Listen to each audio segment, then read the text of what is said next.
तारीख होती 3 फेब्रुवारी 2025, वार होता सोमवार. याच दिवशी शेअर मार्केट जेव्हा सुरू झाला त्याच पहिल्या क्षणाला आय टी कंपन्यांचे शेअर हे मोठ्या प्रमाणात पडलेले दिसले. जवळजवळ $285 अब्ज म्हणजेच भारतीय रुपयानुसार 23 लाख कोटी रुपयांचे आय टी कंपन्यांचे नुकसान झाले.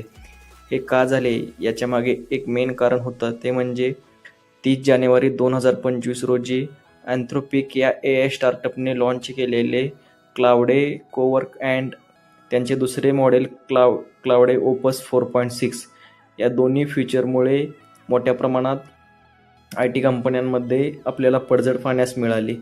तर नेमके हे क्लाउडे कोवर्क आणि ऑप्टस 4.6 हे काय करतायत ते आपण समजून घेऊ. क्लाउडे कोवर्क हे तुमच्या डाउनलोड्स फोल्डरमधील फाईल्स व्यवस्थित करू शकते. म्हणजेच फॉर एक्झाम्पल जेव्हा तुम्ही तुमची एखादी फाईल्स डाउनलोड्स करता तर ते फाईल्स डिलीट करणे किंवा त्याला रिनेम करणे यासारखे कामे क्लाउडे कोवर्क करू शकते.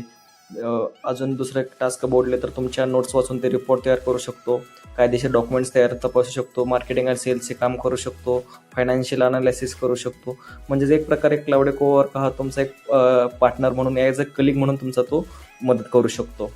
आता दुसरे याच्यानंतर आपण पाहूया की कोणकोणत्या कंपन्यांचे शेअर मोठ्या प्रमाणात पडले. त्यातील सगळ्यात जास्त शेअर पडलेली कंपनी आहे LegalZoom. या कंपनीचे शेअर ऑलमोस्ट 20% पडले. त्याच्यानंतर थॉम्सन रिटर्न्स, जे की कायदेशीर प्रक्रियेसाठी खूप मोठी कंपनी म्हणून ती जगात फेमस आहे, त्या कंपनीचे शेअर 18% पडले. म्हणजे त्या कंपनीचे एका दिवसात 8.2 बिलियनचे नुकसान झाले. त्याच्यानंतर भारतीय कंपन्यांचा सुद्धा यात समावेश आहे. त्याच्यामध्ये Infosys, TCL, HCL technologies, Wipro या कंपन्यांचे शेअरसुद्धा मोठ्या प्रमाणात पडलेले दिसून आले. आता आपण जाणून घेऊया या घटनेवर आलेल्या जगभरातील विविध तज्ज्ञ लोकांच्या प्रतिक्रिया. जसे नाण्याला दोन बाजू असतात तसेच प्रत्येक घटनेला दोन बाजू असतात. यातील काही लोकांचं म्हणणं आहे की मार्केटने खूपच ओव्हर रिॲक्ट केले आणि काही लोक म्हणत आहेत की हा एक प्रकारचा भविष्यातील रिअल थ्रेट आहे, म्हणजे संभाव्य धोका आहे. आता यातील अरुण सिंग म्हणतात की मार्केटने खूपच ओव्हर रिॲक्ट केलं, जे की हळूहळू इफेक्ट पडू शकतो पण ते डायरेक्टली कंपन्यांना डिसअपिअर करणार नाहीत. आणि इकडे आपल्या मॉर्गन स्टॅनलीनं अनालिसिस केले की क्लाउडे कोवर्क लीगल फीचरचं डॉक्युमेंटेशन किंवा कायदेशीर सल्ला देण्याचं काम करू शकतो, जे की थॉम्सन रिटर्न्स यासारख्या कंपन्या आधी करत होत्या. त्यामुळे हा एक प्रकारचा रिअल थ्रेट होऊ शकतो.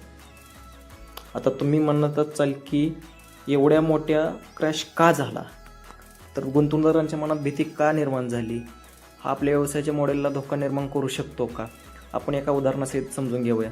आता आपण मागा बघितलं की थॉम्सन रिटर्न्स या कंपनीचे शेअर हे 18% पडले. का, तर थॉम्सन रिटर्न्स ही कंपनी कायदेशीर संशोधनासाठी जगभरामध्ये ओळखली जाते आणि ही कंपनी त्यासाठी मोठी रक्कम घेते. तसे दुसरी कंपनी ज्या LegalZoom या कंपनीचे शेअर हे 20% पडले, ती कंपनी वकील सेवा पुरवतात. आता ही सर्व कामे क्लाउडे कोवर्क देऊ शकतो. त्यामुळेच गुंतवणूकदारांच्या मनात भीती निर्माण झाली आहे आणि हाच एक मोठा कारण असू शकतं की हा एवढा मोठा क्रॅश झालेला आहे. तसेच आता विचार केला तर ज्या कंपन्या software as a service provide करतात आणि त्या मोठ्या प्रमाणात शुल्क घेतात, सबस्क्रिप्शन शुल्क घेतात, हे काम आता AI एजंट्स करू शकते. म्हणजेच क्लाउडे ओपस 4.6 हे काम मोठ्या प्रमाणात करू शकते. म्हणजे कंपन्यांना 10 सॉफ्टवेअर इंजिनिअरऐवजी एक AI एजंट खरेदी करून तो त्याच्यावर काम करू शकतो. म्हणजेच कंपनीचा फायदा हा मोठ्या प्रमाणात होऊ शकतो. अशी बरीच उदाहरणं आहेत. त्यामुळे क्लाउडे कोवर्कमुळे गुंतवणूकदारांच्या मनात भीती निर्माण झाली आणि याचेच एक मेन कारण आहे की IT कंपन्यांचे एवढे मोठे शेअर पडणे. क्लाउडे कोवर्क अजूनही संशोधनाचा भाग आहे, त्यामुळे याचे मोठे परिणाम जाणवू शकतात. त्यामुळेच पूर्णपणे क्लाउडे कोवर्कवर अवलंबून राहणे हे चुकीचे ठरू शकते, कारण की सायबर अटॅकमुळे वगैरे कोणीही आपल्या फोल्डरला ॲक्सेस करू शकतं, कोणती फाईल डिलीट करू शकतं किंवा काहीही करू शकतं. त्यामुळे क्लाउडे कोवर्कवर पूर्ण डिपेंड राहणे हे चुकीचं आहे, जोपर्यंत हा संशोधनाचा भाग आहे.